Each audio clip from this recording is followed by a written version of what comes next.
feel the waves cut through me, hypnotized by the sounds of...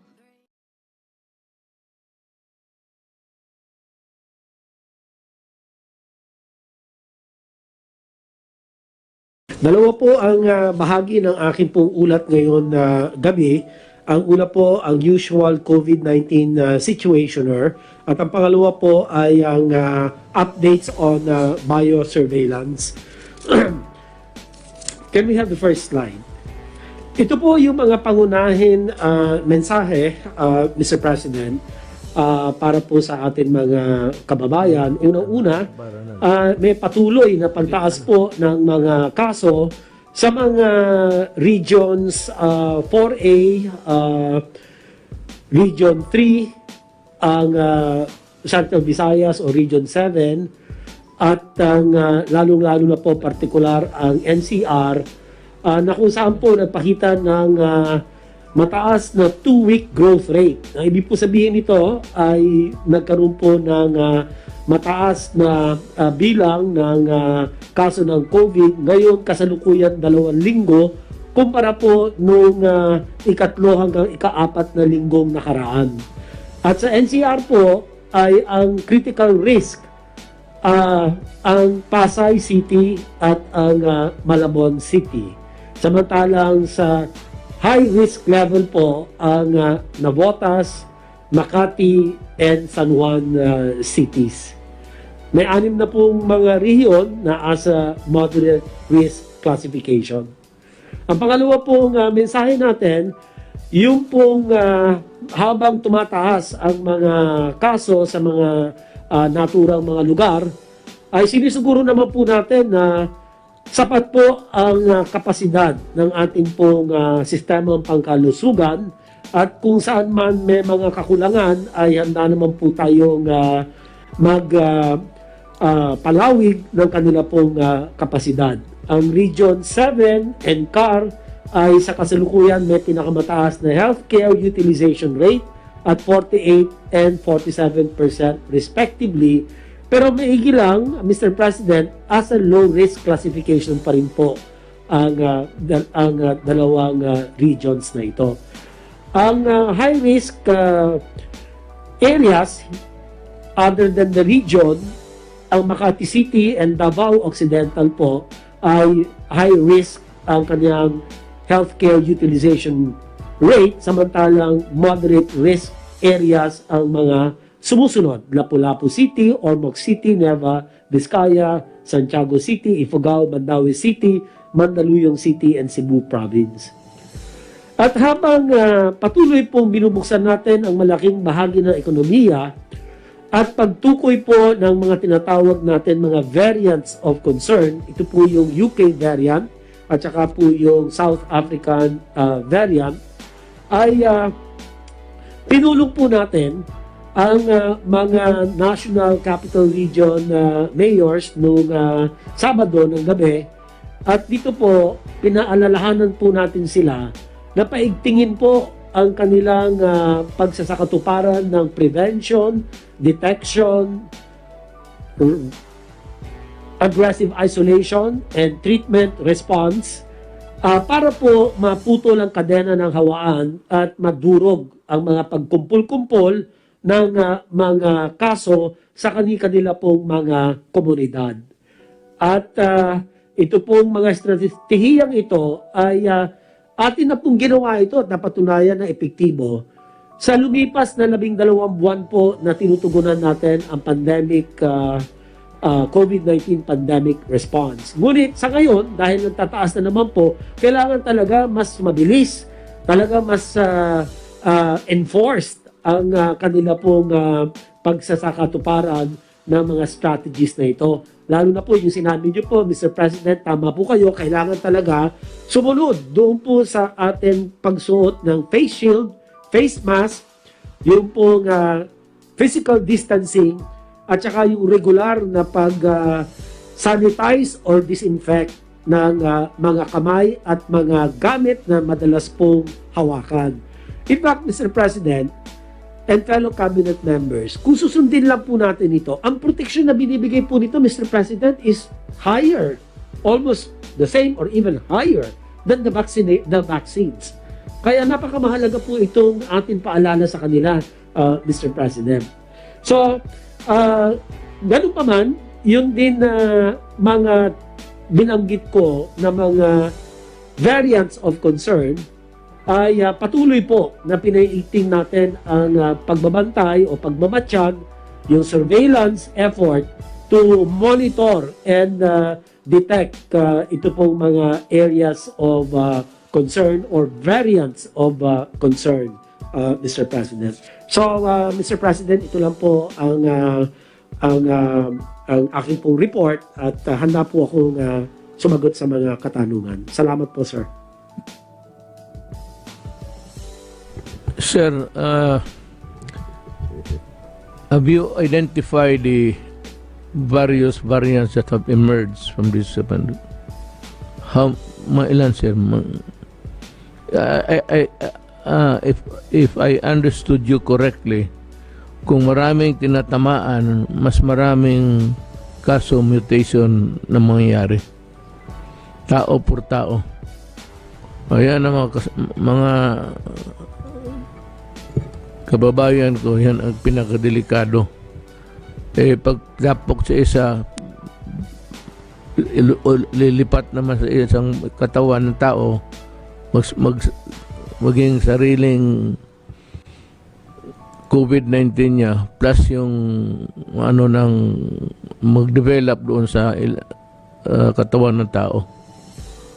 Well, we have issued the warning. It's very simple. Wash your hands, wear a mask, then social distancing. At yun, importante dyan is hugas na kamay, pati yung mask, especially sa public.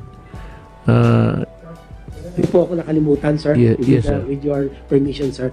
Yung pong contact tracing, doon po sa mga komunidad na meron na po talagang napakataas ng bilang ng COVID cases, kinakailangan din po yung contact tracing ay paigtingin, palakasin po ito. Dahil napakamahalaga po ito bilang isa sa mga hakbang na makakahinto ng hawaan.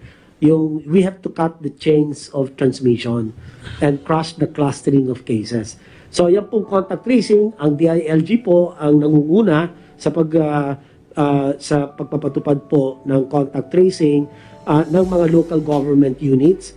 At siguro mahalaga po na buhusan natin ng contact tracers dito po sa Pasay, Malabon, Navotas at Makati para po mas mabilis po nilang mahinto ang hawaan, ma-identify kaagad po yung mga exposed doon po sa mga COVID cases, and through the Oplan Kalinga, ma-isolate sila kaagad or ma-quarantine po sa lalong madaling panahon para hindi makapanghawa.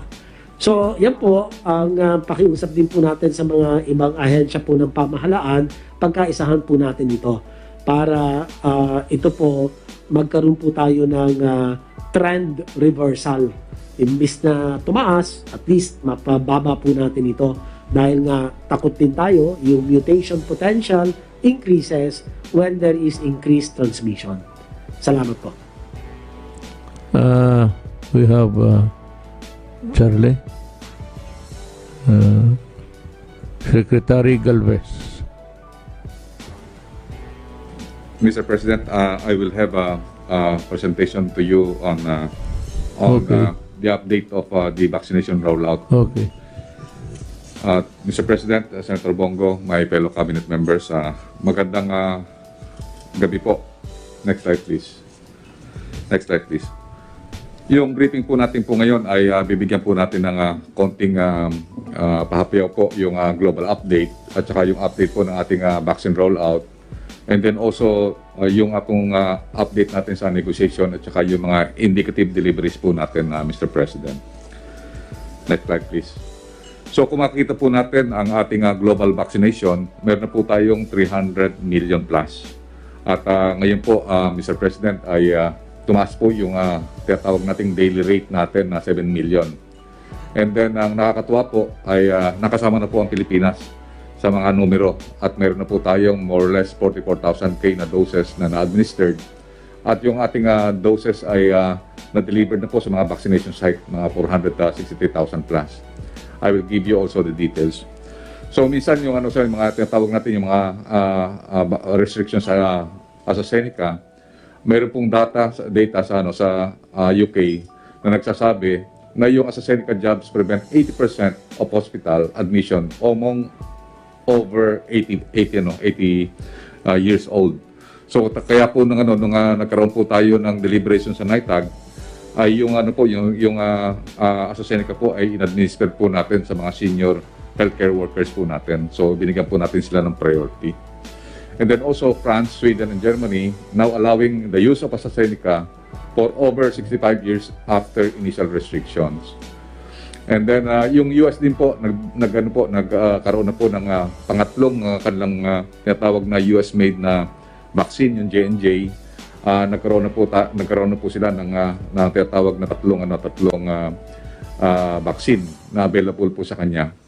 And then yung India, parang nakita po natutuwa po kami kasi yung ating model na tripartite agreement with the private sector, parang yung India at saka Indonesia rin po ay halos tumatapat po sa ginagawa po natin at nakita po natin talaga yung private sector ay maganda po ang kanyang magiging contribution in order to maximize and accelerate our vaccination program.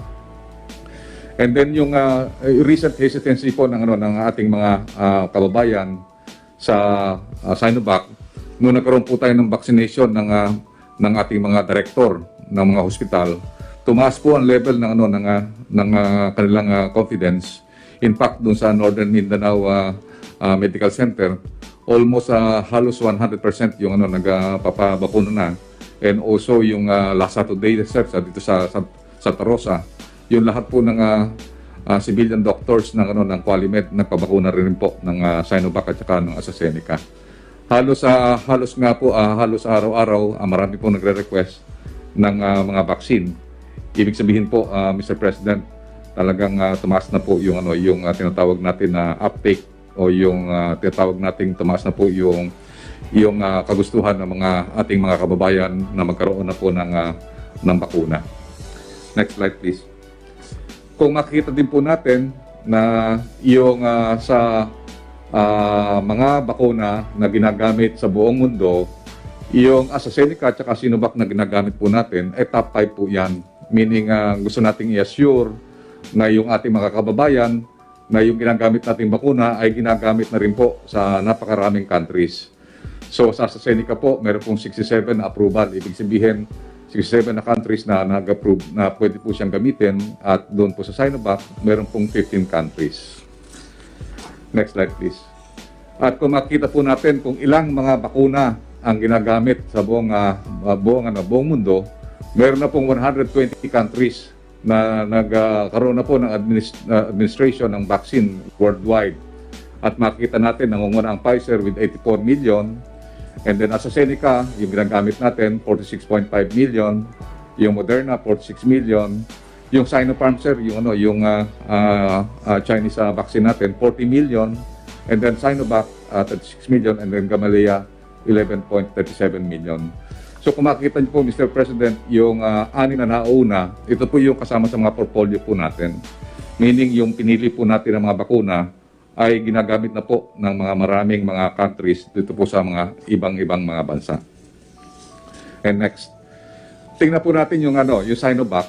Yung Sinovac po, na-aproban na po ng 15 countries, 4 of which are not recommending for elderly population. So tayo po ang hindi na gumagamit sa elderly population, China, Thailand, and Chile. Kung makita natin po, yung Sinovac ay ginagamit po ng 15 countries at 6 po doon sa Sinovac ay 6 Southeast Asian countries po ang gumagamit.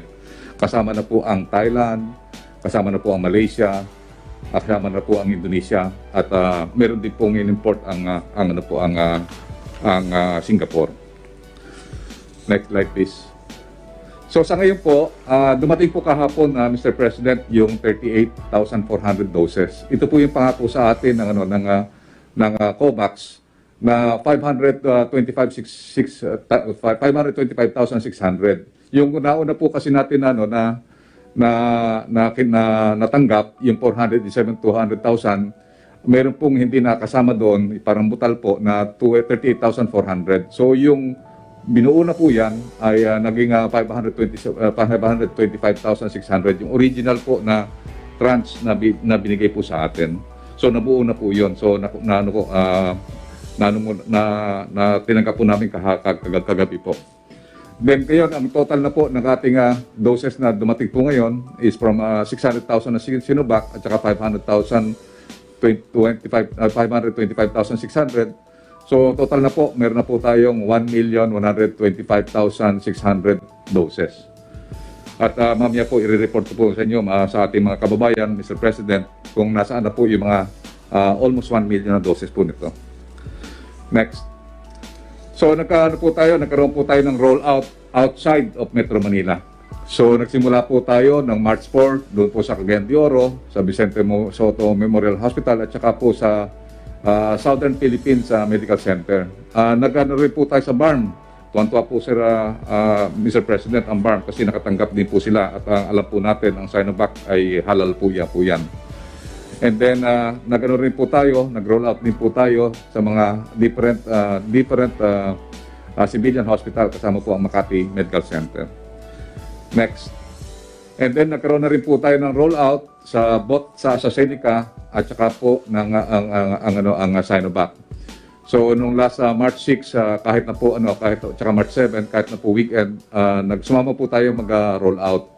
At ang ginawa po ni Secretary Duque po dito, yung sa Seneca, considering bago po yan na vaccine natin, kaya konti lang po muna ang ating pinatusukan para at least, ang tawag po natin doon, calibrated and measured, para makita po natin yung adverse effect kasi may balita po na medyo mataas ang adverse effect po ng AstraZeneca.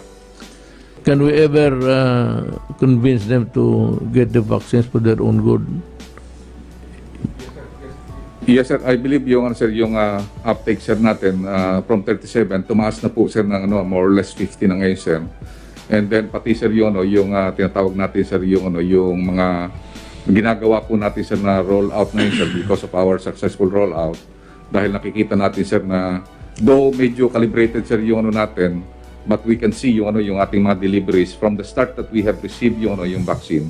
Naging maganda po And then nakita po natin ito, yung lahat po na binibili po natin ng mga vaccine. Ito po, kung makikita niyo po, Mr. President, napakataas ng tinatawag natin usage nito sa different countries. Maraming salamat sa inyong patuloy na pagtangkilik sa ating tahanan at pagsubaybay sa mga kaganapan na nangyayari at sa ating tagumpay na natatamo dyan sa Indonesia. Hopefully, we will see you again in our next update. God bless.